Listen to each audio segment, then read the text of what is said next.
নমস্কার। আজকের এই পবিত্র ঈদের দিনে আপনাদের সবাইকে স্বাগত জানাচ্ছি আমাদের নতুন চ্যানেল ঘরে বাইরেতে। আজকের দিনে আমি আপনাদের সঙ্গে আলোচনা করব কিভাবে ঈদের এই পবিত্র দিনটি শুরু হয়, এর পিছনে কি ঘটনা রয়েছে, কি ইতিহাস রয়েছে সম্পূর্ণ ব্যাপারটা আপনাদের সামনে তুলে ধরার চেষ্টা করব আমার সীমিত জ্ঞানের মধ্যে। আমি পলাশ, সবাইকে স্বাগত জানাচ্ছি আরো একবার আমাদের এই নতুন চ্যানেলে। চলুন শুরু করা যাক। সবার প্রথমে আমাদের বুঝতে হবে ঈদ কি এবং কেন? সেই জায়গা থেকে শুরু করছি। ঈদ একটা আরবি শব্দ, যার অর্থ যদি আমি বলতে চাই, বারবার ফিরে আসা। এটা হচ্ছে ঈদের অর্থ। এটা কোনো সাধারণ একটা ছুটির দিন নয়, বরং এইটা বলা যেতে পারে ইবাদতের এবং ধর্ম পালনের পুণ্যটার একটা সম্পূর্ণ আনন্দের দিন। ফিতর, ঈদ-উল ফিতর যেটা বলা হয় আজকের দিনটা, সেই ফিতর শব্দের অর্থ যদি বলি, রোজা ভাঙার দিন বা স্বাভাবিক অবস্থায় ফিরে যাওয়ার দিন। দীর্ঘ ২৯-৩০ দিনের রোজা ভাঙার পরে আজকের দিনটা ঈদ-উল ফিতর বলে পালন করা হয়। মূল দর্শন যদি এটার পেছনে দেখি, ১ মাসের একটা আত্মনিয়ন্ত্রণ, যেরকম রোজা রাখার ব্যাপারটা ৩০ দিনের থাকে, প্রায় ১ মাসের থাকে, এবং আল্লাহকে ইবাদতের পরে আল্লাহর প্রতি একটা বিনম্রভাবে শুকরিয়া প্রদান করা, প্রণাম জানানো এবং আল্লাহকে তার জন্য শুকরিয়া প্রকাশ করার একটা উৎসব, আনন্দের উৎসব ঈদ। এই ঈদের যদি মূল ৩ টে মন্ত্রর কথা বলা হয়, মূল ৩ টে দর্শনের কথা বলা হয়, তাহলে বলা যেতে পারে ১ম টি সংযম, ২য় টি আল্লাহকে শুকরিয়া করা এবং ৩য় টি হচ্ছে আনন্দ পালন করা বা আনন্দের মধ্যে থাকা। এই ৩ টেই হচ্ছে ঈদের মূল মন্ত্র। আমি যদি বলি যে ঈদের ব্যাপারটা কিভাবে এসছে, আজকে আমি যেই সময়টার কথা বলছি, আমি ২ টো সময়ের কথা বলব। যে একটা হচ্ছে ইসলামের ঈদ, মানে বর্তমান সময়ে আমরা যে ঈদটা দেখছি, এবং আরেকটা হচ্ছে জাহেলিয়াতের ঈদের উৎসব। জাহেলিয়াতের ঈদের যুগ যদি বলা হয়, তখন হচ্ছে নওরোজ এবং মেহরজান, এই ২ টো উৎসব পালন করা হতো, যেই ২ টো পারস্য সংস্কৃতি এবং তাদের আদর্শের উপরে বা তাদের উপরে, তাদের ভাবনা চিন্তার উপরে এই ২ টো দিনটা পালন করা হতো, ২ টো উৎসব পালন করা হতো। এই সময় তারা বিভিন্ন রকমভাবে উল্লাস পালন করা, মদ্যপান থেকে উচ্ছৃঙ্খল জীবনযাপন, এই জিনিসটা ছিল। কিন্তু যেটা নবী সাহেবের যে জিনিসটা একদমই পছন্দ হয়নি, এবং তিনি এই জিনিসের একটা কথা বলেন। তিনি বলেন যে, "এই ২ টো দিন নয়, আল্লাহ আমাদের জন্য আরো ২ টো দিনের কথা বলে গেছেন, যেই ২ টো দিন আমাদের পালন করা উচিত। একটা ঈদুল ফিতর, আরেকটা ঈদুল আযহা। এবং এই ২ টো সময় আমরা সমতার কথা বলবো, আমরা আল্লাহকে শুকরিয়া করব এবং যারা গরিব আছে তাদেরকে সাহায্য করার চেষ্টা করব।" এই পুরো ব্যাপারটা। এর মধ্যে মেইনলি নামাজ পড়ার ব্যাপারটা থাকে, এবং আল্লাহকে আ শুকরিয়া করার ব্যাপার থাকে, এবং গরিব দুঃখী যাদের থাকে তাদেরকে সাহায্য করার ব্যাপার, এবং সবাইকে একসঙ্গে আনন্দ করার ব্যাপারটা এর মধ্যে থাকে। যেটা কিনা বর্তমান সময়ে পালন করা হচ্ছে ঈদের বা ঈদুল ফিতরের মধ্যে। এর পরের ব্যাপারটা যদি যাই, যে অ্যাকচুয়ালি কোন সময় এটা পালন করা হয়? চাঁদ দেখা মানে রোজা রাখা, চাঁদ দেখা মানে ঈদ করো। এটা রাসূল বলে গেছেন যে, "চাঁদ দেখে রোজা রাখো, চাঁদ দেখে ঈদ পালন করো।" তার মানে যেই দিনটায় চাঁদ দেখা যাবে আকাশে, সেই দিনটা ঈদ পালন করা হবে, বা ঈদুল ফিতর যেই দিনটা সেটা পালন করা হবে, যেটা আজকের দিনে পালন করা হচ্ছে।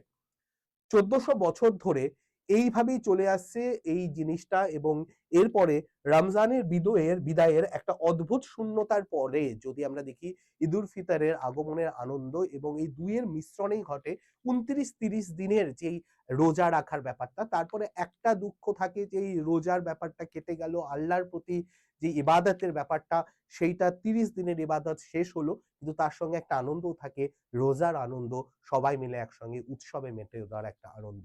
এই দুটোর একটা মিশ্র প্রতিক্রিয়া কিন্তু দেখা যায় এই সময় রোজার মধ্যে।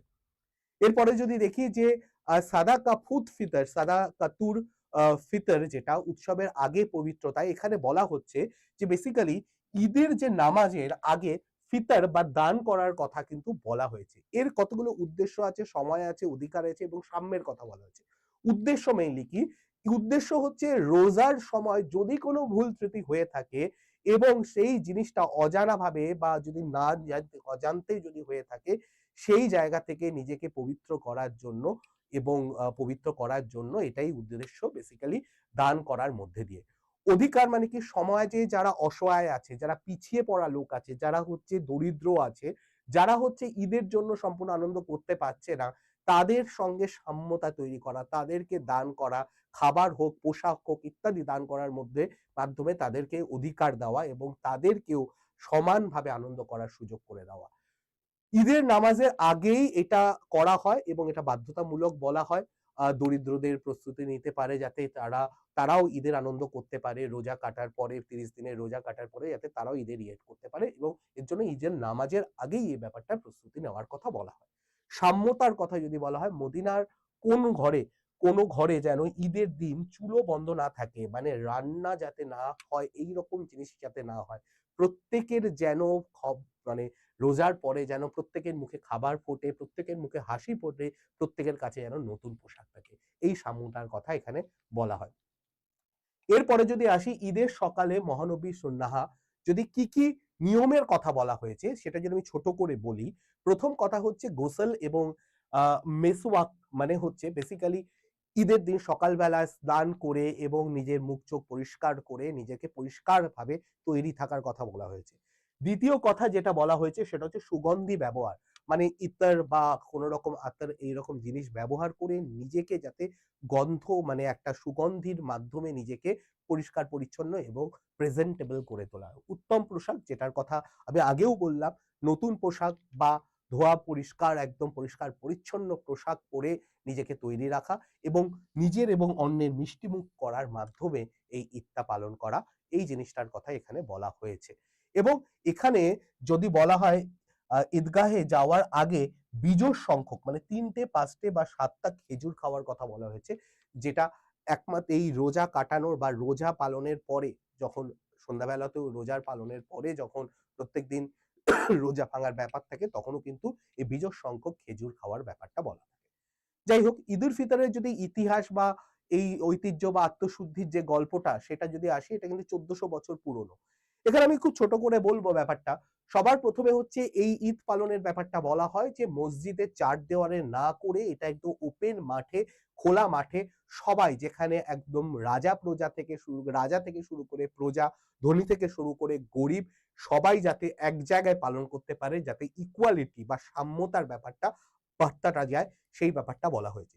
এছাড়া এই সময় কিন্তু এটাও বলা হয়েছে যে খুতবা বা নারী সমাজ, নামাজের পরে খুতবা বা নবীজি খুতবা শেষে বিশেষভাবে নারীদের কাছে গিয়ে তাদেরকে বিশেষ কিছু জ্ঞান দেওয়া এবং নসিহত দেওয়া এবং তার সঙ্গে তাদেরকে দানের জন্য উৎসাহিত করার ব্যাপারটাও কিন্তু এই সময় হয়।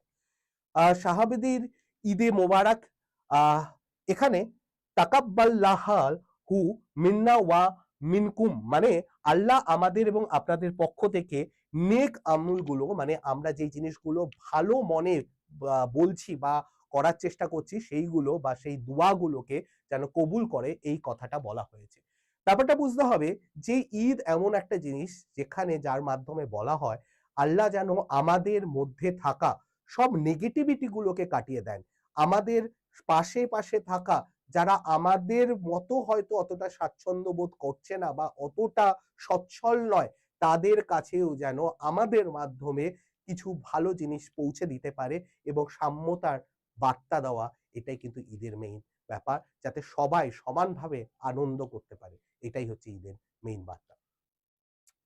আ এতিমের মুখে হাসি ফোটানো, এই গল্পটা আমার মনে হয় শোনা দরকার সবার। খুব সুন্দর একটা গল্প। ঈদের সকালে মদিনায় যাওয়ার পথে মন খারাপ করে এক এতিম শিশু, এতিম মানে হচ্ছে যার বাবা-মা নেই, যে হচ্ছে আ বলা যেতে পারে আ একজন অনাথ, এরকম একটি শিশুকে কাঁদতে দেখে থমকে দাঁড়ান রাসূল এবং তিনি শিশুটিকে সস্নেহে কাছে টেনে নেন এবং তিনি একটা কথা বলেন, যেই আমি ওয়ার্ড বাই ওয়ার্ড আমার মনে হয় বাংলায় বলা উচিত।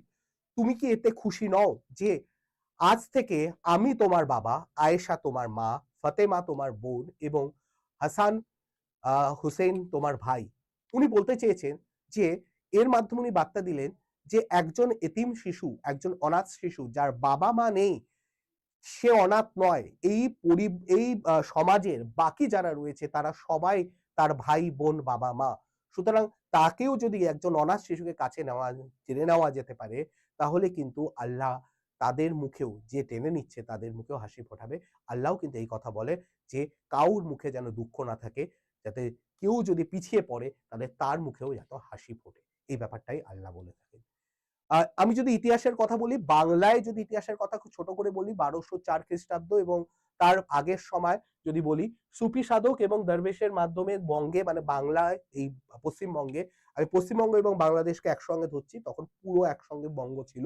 সেই জায়গায় কিন্তু তখন রোজা এবং নামাজ পালনের মাধ্যমে ঈদের সূচনা হয়েছিল। সুলতানি আমলে ঈদ লাভ করে এক বিশেষ সামাজিক উৎসব এবং মেলার রূপ তখন আরো এই জিনিসটা আরো বড় আকার নিতে শুরু করে সুলতানি যুগে।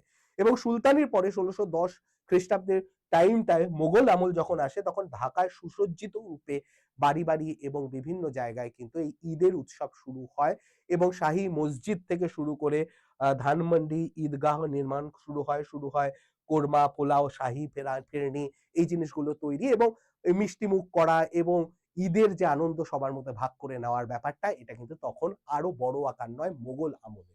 তার মানে মোগল আমল আস্তে আস্তে এই ঈদটা কিন্তু একটা বলা যায় যে একজন জনসাধারণের মধ্যে, সাধারণ লোকের মধ্যেও ব্যাপারটা ছড়িয়ে ওঠে, যেটা আগে হয়তো সবার মধ্যে ছিল না, একটু লিমিটেড জায়গায় ছিল, সেটা আরো বড় আকার নেয়। বর্তমানে তো বলাই বাহুল্য যে সেটা অতি সাধারণ লোকের মধ্যেও এই জিনিসটা ছড়িয়ে পড়েছে।